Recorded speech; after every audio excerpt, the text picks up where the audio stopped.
ರೈತರು ಕಾಡಾನೆ ದಾಳಿ ಮತ್ತು ನವಿಲು ಮಂಗಗಳಿಂದಾಗಿ ರೈತರು ಬೆಳೆ ಬೆಳೀತಕ್ಕಂಥ ಪರಿಸ್ಥಿತಿಯಲ್ಲಿಲ್ಲ.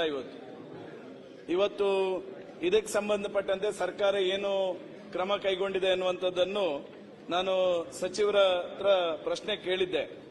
ಅದಕ್ಕೆ ಅವರು ಉತ್ತರಗಳನ್ನು ಕೊಟ್ಟಿದ್ದಾರೆ. ಆ ಉತ್ತರಗಳನ್ನು ನೋಡಿದ್ರೆ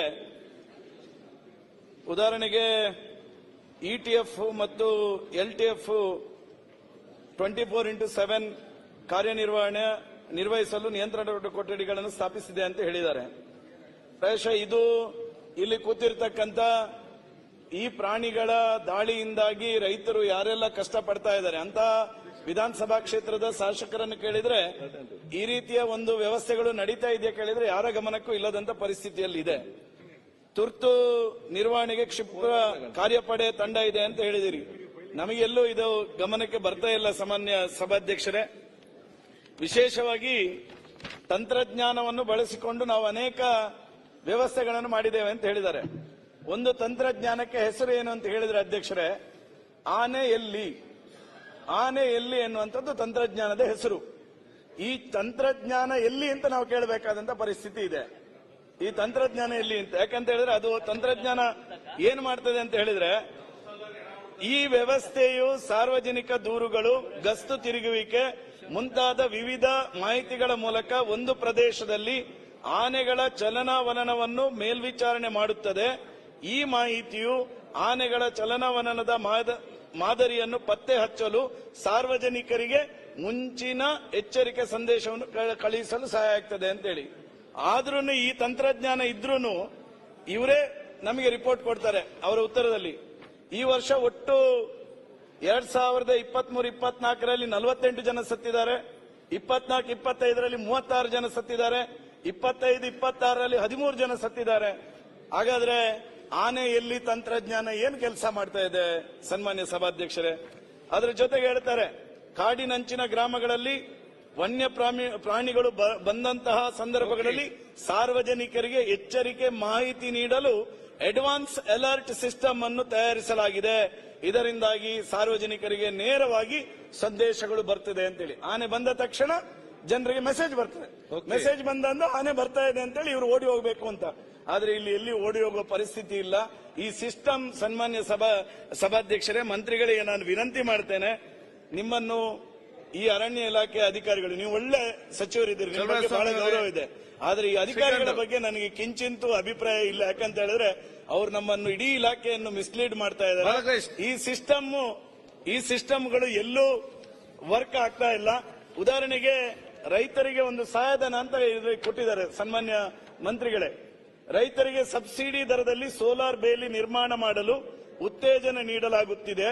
ಅರಣ್ಯದಂಚಿನಲ್ಲಿ ಬರುವ ಖಾಸಗಿ ಜಮೀನುಗಳ ಸುತ್ತ ಸರ್ಕಾರದ ವತಿಯಿಂದ ದೊರೆಯುವ 50% ಸಬ್ಸಿಡಿಯನ್ನು ಬಳಸಿಕೊಂಡು ಸೌರಶಕ್ತಿ ಬೇಲಿಯನ್ನು ನಿರ್ಮಾಣ ಮಾಡಲಾಗಿದೆ ಅಂತ. ನಾನು ಇಲ್ಲಿ ಕೂತಿರ್ತಕ್ಕಂಥ ಎಲ್ಲ ಸದಸ್ಯರು ಹೇಳಿ, ಅವರವರ ವಿಧಾನಸಭಾ ಕ್ಷೇತ್ರದಲ್ಲಿ ಈ 50% ಸಬ್ಸಿಡಿ ಇಟ್ಕೊಂಡು ಯಾವ ರೈತ ಬೇಲಿ ಹಾಕೊಂಡಿದ್ದಾನೆ ಅಂತೇಳಿ. ಪ್ರಾಯಶಃ ಈ ರೀತಿಯ ಮಾಹಿತಿಗಳೇ ಜನಸಾಮಾನ್ಯರಿಗಿಲ್ಲ, ಜನಪ್ರತಿನಿಧಿಗಳಿಗಿಲ್ಲ. ಸೊ ಆ ಕಾರಣಕ್ಕೋಸ್ಕರ ನಾನು ಹೆಚ್ಚು ವಿವರಣೆಯನ್ನು ಸಚಿವರ ಹತ್ರ ಬಯಸೋದಿಲ್ಲ. ನಾನು ನಿಮ್ಮ ಹತ್ರ ಒಂದೇ ರಿಕ್ವೆಸ್ಟ್ ಮಾಡೋದು ಸಚಿವರೇ, ಈ ರೀತಿ ಕಾಡಾನೆ ಮತ್ತು ಕಾಡು ಪ್ರಾಣಿಗಳ ದಾಳಿಗೆ ತುತ್ತಾಗಿರ್ತಕ್ಕಂಥ ಯಾವ್ಯಾವ ವಿಧಾನಸಭಾ ಕ್ಷೇತ್ರ ಇದೆ, ಆ ಎಲ್ಲ ವಿಧಾನಸಭಾ ಕ್ಷೇತ್ರದ ಜನಪ್ರತಿನಿಧಿಗಳನ್ನು ಒಂದು ಸಲ ಅರಣ್ಯ ಇಲಾಖೆಯ ಅಧಿಕಾರಿಗಳ ಜೊತೆ ನಿಮ್ಮ ಅಧ್ಯಕ್ಷತೆಯಲ್ಲಿ ಸಭೆ ಮಾಡಿ. ಆಗ ಯಾವ್ಯಾವ ವಿಧಾನಸಭಾ ಕ್ಷೇತ್ರದಲ್ಲಿ ಯಾವ್ಯಾವ ಪ್ರಾಣಿಗಳಿಂದಾಗಿ ಏನ್ ಸಮಸ್ಯೆ ಇದೆ ಎನ್ನುವಂಥದ್ದು ಪರಿಹಾರ ಆಗ್ತದೆ. ಉದಾಹರಣೆಗೆ ಇವತ್ತು ತೆಂಗಿನಕಾಯಿಗೆ ಬೆಲೆ ಇದೆ ಸರ್, ಆದ್ರೆ ತೆಂಗಿನಕಾಯಿ ಇಲ್ಲ. ರೋಗ ಅಲ್ಲ, ಮಂಗದಿಂದಾಗಿ ಇವತ್ತು ಒಂದೇ ಒಂದು ತೆಂಗಿನಕಾಯಿಯನ್ನು ರೈತರಿಗೆ ಉಪಯೋಗ ಮಾಡ್ಲಿಕ್ಕೆ ಆಗದಂತ ಪರಿಸ್ಥಿತಿ ಇದೆ. ಆ ಉತ್ತರ ಕೊಡಬೇಕಾದ್ರೆ ಹೇಳ್ತಾರೆ, ನಾವು ಮಂಗಗಳನ್ನು ಸ್ಥಳಾಂತರ ಮಾಡ್ತಕ್ಕಂಥ ಕೆಲಸವನ್ನ ಅರಣ್ಯ ಇಲಾಖೆಯಿಂದ ಮಾಡ್ತಾ ಇದ್ದೇವೆ. ಎಲ್ಲಿಂದ ಎಲ್ಲಿಗೆ ಬಿಡ್ತಾ ಇದ್ದಾರೆ ಮಂಗಗಳನ್ನು, ಎಲ್ಲಿಂದ ಎಲ್ಲಿಗೆ ಬಿಡ್ತಾ ಇದ್ದಾರೆ? ಆ ಕಾರಣಕ್ಕೋಸ್ಕರ ಸರ್ಕಾರ ಇವತ್ತು ಉದಾಹರಣೆಗೆ ದಕ್ಷಿಣ ಕನ್ನಡ ಜಿಲ್ಲೆಯಲ್ಲಿ ಸನ್ಮಾನ್ಯ ಸಭಾಧ್ಯಕ್ಷರೇ, ಇವತ್ತು ನವಿಲಿನ ಹಾವಳಿಯಿಂದಾಗಿ ಇವತ್ತು ಯಾವುದೇ ಭತ್ತದ ಕೃಷಿ ಮಾಡುವಾಗಿಲ್ಲ, ಯಾವುದೇ ತರಕಾರಿ ಬೆಳೆ ಬೆಳೆಯುವಂತಿಲ್ಲ. ಈ ಪರಿಸ್ಥಿತಿಯನ್ನು ಇವತ್ತು ರೈತರು ಅನುಭವಿಸ್ತಾ ಇದ್ದಾರೆ. ಇವತ್ತು ರೈಲ್ವೆ ಹಳಿಗಳ ಬೇಲಿ ನಿರ್ಮಾಣ ಅಂತ ಹೇಳಿದಿರಿ ಸರ್. ಈ ಬೇಲಿ ನಿರ್ಮಾಣದಲ್ಲಿ ನೀವು ನನಗೆ ರಿಪೋರ್ಟ್ ಕೊಟ್ಟಿದ್ದೀರಿ. ಇದರಲ್ಲಿ ಬನ್ನೇರುಘಟ್ಟ ಇದೆ, ರಾಮನಗರ ಇದೆ, ಚಾಮರಾಜನಗರ ಇದೆ, ಕಾವೇರಿ ವನ್ಯಜೀವಿ ವಿಭಾಗ ಇದೆ, ಮಲೆಮಹದೇಶ್ವರ ಬೆಟ್ಟ ಇದೆ, ಹಾಸನ ಇದೆ, ಭದ್ರಾ ಇದೆ, ಮಡಿಕೇರಿ ಇದೆ, ನಾಗರಹೊಳೆ ಇದೆ, ಬಂಡೀಪುರ ಇದೆ. ಮಂಗಳೂರು ಇಲ್ಲ ಸರ್ ಇದರಲ್ಲಿ.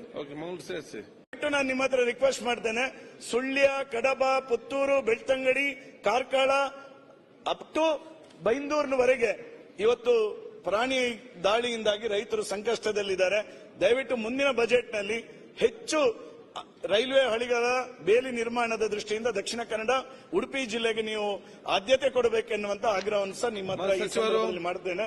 ದಯವಿಟ್ಟು ಇದಕ್ಕೆ ಸಂಬಂಧಪಟ್ಟಂತೆ ತಾವು ಯಾವ ರೀತಿಯಾಗಿರ್ತಕ್ಕಂಥ ಕ್ರಮವನ್ನು ಕೈಗೊಳ್ತೀರಿ ಅನ್ನುವಂಥದ್ದನ್ನು ಸದನದ ಮುಂದೆ ಹೇಳಬೇಕೆನ್ನುವಂತ ವಿನಂತಿ ಮಾಡ್ತೀನಿ. ಸನ್ಮಾನ್ಯ ಸಭಾಧ್ಯಕ್ಷರೇ, ಮಾನವ ಪ್ರಾಣಿ ಸಂಘರ್ಷ ಅನಾದಿ ಕಾಲದಿಂದಲೂ ಇದೆ.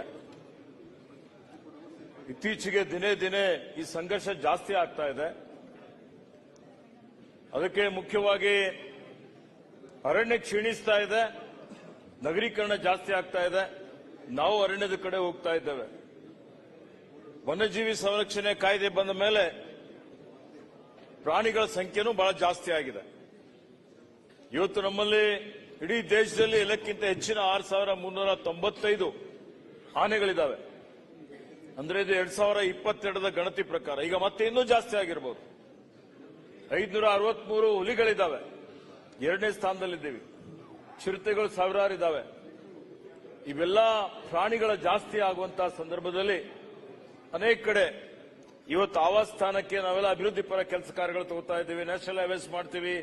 ಇವತ್ತು ಬೇರೆ ಬೇರೆ ರೀತಿಯಲ್ಲಿ ವಿದ್ಯುತ್ ಸಂಪರ್ಕ ಮಾಡಬೇಕು ಅಂತ ಹೇಳಿ ಅಭಿವೃದ್ಧಿ ಕಾರ್ಯಕ್ರಮಗಳು ತಗೊಳ್ತೀವಿ. ಇದರಿಂದ ಆನೆ ಕಾರಿಡಾರ್ಗೆ ಫ್ರಾಗ್ಮೆಂಟೇಷನ್ ಆಗುತ್ತೆ. ಇವತ್ತು ಇವೆಲ್ಲ ಕಾರಣಗಳಿಂದಾಗಿ ಸಮಸ್ಯೆ ಏನು ಆಗ್ತಾ ಇದೆ. ಇದನ್ನು ಮಾನವ ಪ್ರಾಣಿ ಸಂಘರ್ಷ ತಡಿಬೇಕು. ವನ್ಯಜೀವಿ ಸಂರಕ್ಷಣೆ ಮಾಡುವಂಥದ್ದು ಇದೆ. ಇವತ್ತೇನು ಮಾನವ ಸಂರಕ್ಷಣೆ ಅದು ಅತ್ಯಂತ ಮುಖ್ಯವಾದಂಥದ್ದು, ಜೀವ ಅತ್ಯಮೂಲ್ಯವಾದಂಥದ್ದು. ಅದಕ್ಕೆ ಬೆಲೆನೇ ಕಟ್ಟಲಿಕ್ಕೆ ಆಗೋದಿಲ್ಲ. ಹೀಗಾಗಿ 2 ವರ್ಷದ ಅವಧಿಯಲ್ಲಿ ಅರಣ್ಯದ ಹೊರಗಡೆ ಏನೋ ಆನೆಗಳಿದ್ದಾವೆ. ಈಗ ಉದಾಹರಣೆಗೆ ಕೊಡಗುನಲ್ಲಿ ಸುಮಾರು 214 ಆನೆಗಳು ಅರಣ್ಯದ ಹೊರಗಡೆ ಇದ್ದಾವೆ. ಹಾಸನದಲ್ಲಿ 60-70 ಆನೆಗಳು ಅರಣ್ಯದ ಹೊರಗಡೆ ಇದ್ದಾವೆ. ಅರಣ್ಯದ ಹೊರಗಡೆ ಕಾಫಿ ಎಸ್ಟೇಟ್ ಇದೆ. ಅರಣ್ಯಕ್ಕೆ ಮತ್ತು ಆನೆಗಳಿಗೆ ಯಾವುದೇ ವ್ಯತ್ಯಾಸ ಇಲ್ಲ. ಈ ಅರಣ್ಯಕ್ಕೆ ಮತ್ತೆ ಕಾಫಿ ಎಸ್ಟೇಟ್ಗೆ ಹೀಗಾಗಿ ಅಲ್ಲೇ ಹುಟ್ಟುತ್ತಾ ಇದ್ದಾವೆ, ಅಲ್ಲೇ ಬೆಳೀತಾ ಇದ್ದಾವೆ. ಇವತ್ತು ಅದು ಇದೆಲ್ಲ ಕಾರಣದಿಂದಾಗಿ ಯಾವಾಗ ಅನೇಕ ಸಲ ನಾವು ನೋಡ್ತೀವಿ, ಬಂದಂತಹ ಸಂದರ್ಭದಲ್ಲಿ ಜೀವಹಾನಿ ಆಗ್ತಾ ಇದೆ. ಇದನ್ನು ತಡೆಗಟ್ಟಬೇಕು. ಅರಣ್ಯದಲ್ಲಿರುವಂತಹ ಪ್ರಾಣಿಗಳು ಅರಣ್ಯದಲ್ಲೇ ಇರಬೇಕು ಅಂತ ಹೇಳಿ ನಾವು ಈಗಾಗಲೇ ಸುಮಾರು ರಾಜ್ಯದಲ್ಲಿ ಸೌರ ಬೇಲಿಗಳು ಟೆಂಟೇಕಲ್ ಫೆನ್ಸಿಂಗ್ ಏನ್ ಮಾಡಿದ್ದೇವೆ. 3807 ಕಿಲೋಮೀಟರ್ ಮಾಡಿದ್ದೇವೆ. ಆನೆ ಕಂದಕ 2711 ಕಿಲೋಮೀಟರ್ ಮಾಡಿದ್ದೇವೆ. ಇವತ್ತು ಇದೆಲ್ಲ ಬಿಟ್ಟನು ರೈಲ್ವೆ ಬ್ಯಾರಿಕೇಡ್ ಏನಿದೆ, ಈ ರೈಲ್ವೆ ಬ್ಯಾರಿಕೇಡ್ ಶಾಶ್ವತವಾದಂತಹ ಪರಿಹಾರ ಇದೆ. ರೈಲ್ವೆ ಬ್ಯಾರಿಕೇಡ್ ಹಾಕಿದ್ರೆ ಆನೆಗಳು ಹೊರಗಡೆ ಬರಲಿಕ್ಕೆ ಆಗೋದಿಲ್ಲ ಅಂತ ಹೇಳಿ ಹಿಂದೆ ನಮ್ಮ ಸರ್ಕಾರ ಬರೋಕ್ಕಿಂತ ಪೂರ್ವದಲ್ಲಿ ಬರೀ 300 ಕಿಲೋಮೀಟರ್ ರೈಲ್ವೆ ಬ್ಯಾರಿಕೇಡ್ ಇತ್ತು. ಈಗ 428 ಕಿಲೋಮೀಟರ್ ರೈಲ್ವೆ ಬ್ಯಾರಿಕೇಡ್ ಪೂರ್ಣಗೊಳಿಸಿದ್ದೇವೆ. ಈಗ ಮತ್ತೆ ಸನ್ಮಾನ್ಯ ಮುಖ್ಯಮಂತ್ರಿ ಅವರಿಗೆ ಮನವರಿಕೆ ಮಾಡಿಕೊಟ್ಟು ಸುಮಾರು 103 ಕಿಲೋಮೀಟರ್ಗೆ ಅದಕ್ಕೆ ಬೇಕಾದಂತಹ 150 ಕೋಟಿ ರೂಪಾಯಿ ಹೆಚ್ಚುವರಿಯಾಗಿ ಅನುದಾನ ಪಡೆದುಕೊಂಡು ರೈಲ್ವೆ ಬ್ಯಾರಿಕೇಡ್ ಮಂಜೂರಾತಿ ಮಾಡಿದ್ದೇನೆ. ಮಂಜೂರಾತಿ ಮಾಡಿದ್ದು ತಮಗೆ ಕಳಿಸಿದ್ದೇನೆ. ಇನ್ನೂ ಸುಮಾರು 300 ಕಿಲೋಮೀಟರ್ ಬೇಕು ಅಂತ ಹೇಳಿ ಬೇಡಿಕೆ ಇದೆ. ತಾವು ಹೇಳಿದ್ರೆ ಮ್ಯಾಂಗ್ಳೂರಿನಲ್ಲಿ ಕೊಟ್ಟಿಲ್ಲ ಅಂತ ಹೇಳಿ. ಮ್ಯಾಂಗ್ಳೂರಿನಲ್ಲಿ ಆನೆ ಹಾವಳಿ ಸ್ವಲ್ಪ 2 ವರ್ಷದಿಂದ ಕಡಿಮೆ ಇತ್ತು, ಬೇಡಿಕೆ ಇದ್ದಿಲ್ಲ. ಅವಶ್ಯಕತೆ ಇದ್ದಲ್ಲಿ ಕೊಟ್ಟಿದ್ದೇವೆ.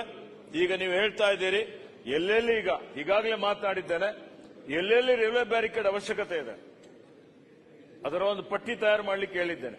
ಅವಶ್ಯಕತೆ ಇರುವಂತಹ ಜಾಗದಲ್ಲಿ ಈಗ ನಾವು ಪ್ರಾರಂಭ ಮಾಡಿದ್ರೆ 2 ವರ್ಷಗಳ ಒಳಗಾಗಿ ಇಡೀ ರಾಜ್ಯದಲ್ಲಿ ಇನ್ನೂ ಒಂದು 300 ಕಿಲೋಮೀಟರ್ ಬೇಕು ಅಂತ ಹೇಳ್ತಾರೆ. 300 ಕಿಲೋಮೀಟರ್ಗೆ ನಮಗೆ 500 ಕೋಟಿ ರೂಪಾಯಿ ಅವಶ್ಯಕತೆ ಇದೆ. ಅದನ್ನು ಕೊಡ್ತೀವಿ ಅನ್ನುವಂತ ಭರವಸೆ ಸಿಕ್ಕಿದೆ, ಮಾನ್ಯ ಮುಖ್ಯಮಂತ್ರಿಗಳು ಹೇಳಿದ್ದಾರೆ. ಅದಕ್ಕೆ ಬರುವಂತಹ ದಿನಮಾನಗಳಲ್ಲಿ ಈ ರಾಜ್ಯದಲ್ಲಿ ಎಷ್ಟು ರೈಲ್ವೆ ಬ್ಯಾರಿಕೇಡ್ ಅವಶ್ಯಕತೆ ಇದೆ, ಅರಣ್ಯದ ಹೊರಗಡೆ ಆನೆಗಳು ಬರದ ರೀತಿಯಲ್ಲಿ ಅದನ್ನು ಮಾಡಲಿಕ್ಕೆ ನಾವು ಇವತ್ತು ಸಿದ್ಧತೆ ಮಾಡಿಕೊಂಡಿದ್ದೇವೆ ಅನ್ನುವಂತ ಭರವಸೆಯನ್ನು ನಾನು ಮಾನ್ಯ ಗೌರವಾನ್ವಿತ ಸದಸ್ಯರಿಗೆ ಕೊಡಲಿಕ್ಕೆ ಇಷ್ಟಪಡ್ತಾ ಇದ್ದೀನಿ. ಈಗ ಬೆಳೆ ಹಾನಿ ಆಗ್ತಾ ಇದೆ. ಯಾವುದು ನಿಮ್ಮ ಅರಣ್ಯದ ಅಂಚಿನಲ್ಲಿ ರೈತರ ಬೆಳೆ ಏನಿದೆ, ಸತ್ಯನೂ ಇದೆ.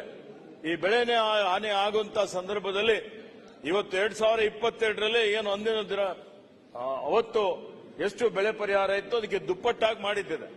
ಇವತ್ತು ಜೀವ ಹಾನಿಗೂ ದುಪ್ಪಟ್ಟಾಗಿದೆ, ಬೆಳೆ ಹಾನಿಗೂ ದುಪ್ಪಟ್ಟಾಗಿದೆ. ಹೋದ ವರ್ಷ ನಾವು 47 ಕೋಟಿ ರೂಪಾಯಿ ಬೆಳೆ ಹಾನಿ ಪರಿಹಾರ ಕೊಟ್ಟಿದ್ದೇವೆ. ಯಾವುದು ಪೆಂಡಿಂಗ್ ಇಕ್ಕಿಲ್ಲ. ಈ ವರ್ಷನೂ ಕಾಲಕ್ಕೆ ಅಂದ್ರೆ 28 ಕೋಟಿ ರೂಪಾಯಿ ಮಾತ್ರ ಆಯವ್ಯಯದಲ್ಲಿದ್ರು. ನಾನು ಹೇಳಿದ್ದೇನೆ 45ರಿಂದ 50 ಕೋಟಿ ರೂಪಾಯಿ ಬೇಕಾಗ್ತದೆ ಅಂತ ಹೇಳಿ. ಆ 50 ಕೋಟಿ ರೂಪಾಯಿ ಬೇಕಾದ್ರೂ ಬೆಳೆ ಹಾನಿ ಏನಿದೆ ಕಾಲಕ್ಕೆ ಕೊಡುವಂತ ಒಂದು ವ್ಯವಸ್ಥೆ ಇವತ್ತು ನಾವು ಮಾಡ್ತೇವೆ ಅನ್ನುವಂತ ಮಾತನ್ನು ಹೇಳಿಕೆ ಬಯಸ್ತಾ ಇದ್ದೇನೆ. ಈಗೇನು ಟೆಂಟೆಕಲ್ ಫೆನ್ಸಿಂಗ್ ಏನು ರೈತರಿಗೆ ಕೊಡುವಂತದ್ದು ನೀವು ಹೇಳಿದಿರಿ, ಹೌದು, ಅದಕ್ಕೆ ಬಹಳ ಕಡಿಮೆ ಅನುದಾನ ಇದೆ.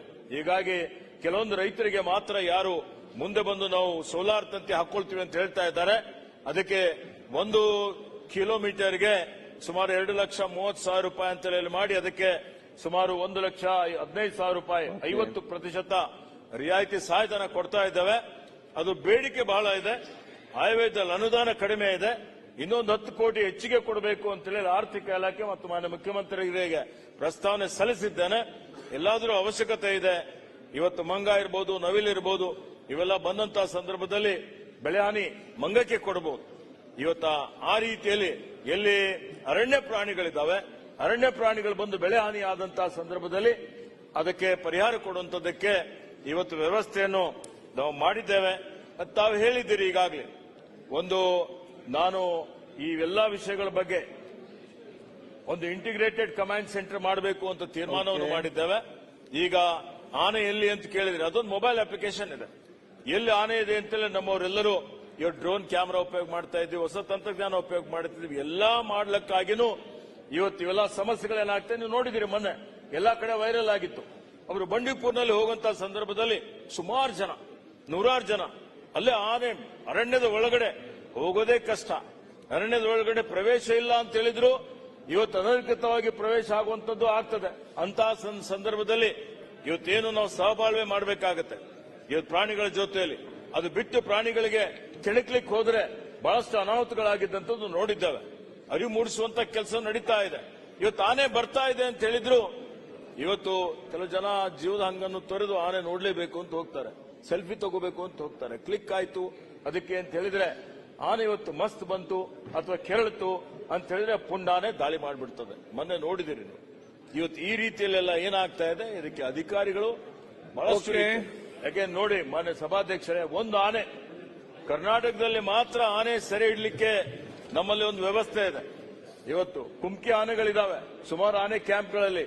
ಒಂದು ಆನೆ ಸೆರೆ ಹಿಡಿಬೇಕು ಅಂತ ಹೇಳಿದ್ರೆ ಅದು ಅತ್ಯಂತ ಅಪಾಯಕಾರಿಯಾದಂತಹ ಒಂದು ಕಾರ್ಯಾಚರಣೆ. ಆ ಅಪಾಯವಾದಂತಹ ಕಾರ್ಯಾಚರಣೆ ಮಾಡುವಂತಹ ಸಂದರ್ಭದಲ್ಲಿ ಅನೇಕ ಜನ ಜೀವನ ಕಳ್ಕೊಂಡಿದ್ದಾರೆ. ಅಧಿಕಾರಿಗಳು ಕೆಲಸ ಕಾರ್ಯ ಮಾಡ್ತಾ ಇದ್ದಾರೆ. ಇಟಿಎಫ್ಗಳು ಮಾಡಿದ್ದೇವೆ. ಮತ್ತೆ ನಿಮ್ಮ ಮ್ಯಾಂಗ್ಳೂರ್ಗೆ ಇನ್ನೊಂದು ಎಲಿಫೆಂಟ್ ಟಾಸ್ಕ್ ಫೋರ್ಸ್ ಆನೆ ಕಾರ್ಯಪಡೆ ಮಂಜೂರಾತಿ ಮಾಡ್ತೀನಿ ಅಂತ ವಿಧಾನ ಪರಿಷತ್ನಲ್ಲಿ ಹೇಳಿದ್ದೇನೆ. ಒಂದು ವಾರ ಒಳಗಾಗಿ ಅದರ ಆದೇಶವನ್ನು ಕೊಟ್ಟು ಅದಕ್ಕೆ ಬೇಕಾದಂತ 32 ಸಿಬ್ಬಂದಿಗಳು ಮತ್ತೆ ಅದಕ್ಕೆ ಬೇಕಾದಂತ ಏನು ವಾಹನ ಆಗಲಿ ಸಲಕರಣೆಗಳಾಗಿ ಕೊಡುವಂತ ವ್ಯವಸ್ಥೆ ಮ್ಯಾಂಗ್ಳೂರ್ಗೂ ಮಾಡ್ತೇವೆ ಅಂತ ಹೇಳಿ ತಮಗೆ ಹೇಳಿಕೆ ಬಯಸ್ತೇನೆ. ಅಧ್ಯಕ್ಷರೇ, ಒಂದು ಪ್ರಶ್ನೆ ಇರೋದು. ಒಂದು ಸನ್ಮಾನ್ಯ ಸಚಿವರೇ, ನಮಗೆ ಒಂದು ಆನೆ ಕ್ಯಾಂಪ್ ಅನ್ನು ಮಾಡಿಕೊಡಬೇಕು ಅನ್ನುವಂತ ಆನೆ ಕ್ಯಾಂಪ್ ಒಂದು ಆಗಬೇಕು ನಮ್ಮಲ್ಲಿ ಮಂಗಳೂರಿನಲ್ಲಿ. ಎಲ್ಲದಕ್ಕೂ ಅದು ಅನುಕೂಲ ಆಗ್ತದೆ. ಒಂದು ಇರ್ತಾನೆ. ಇನ್ನೊಂದು ಹಂದಿಗೆ ಸಂಬಂಧಪಟ್ಟಂತೆ ಕೇರಳ ಸರ್ಕಾರದಲ್ಲಿ ಇರ್ತಕ್ಕಂಥ ನಿಯಮಾವಳಿಗಳನ್ನು ನಮ್ಮ ರಾಜ್ಯದಲ್ಲಿ ಅನುಷ್ಠಾನ ಮಾಡಲಿಕ್ಕೆ ಯಾವುದಾದ್ರೂ ಕಾನೂನು ತೊಡಕಿದೆಯಾ ಅನ್ನುವಂಥದ್ದು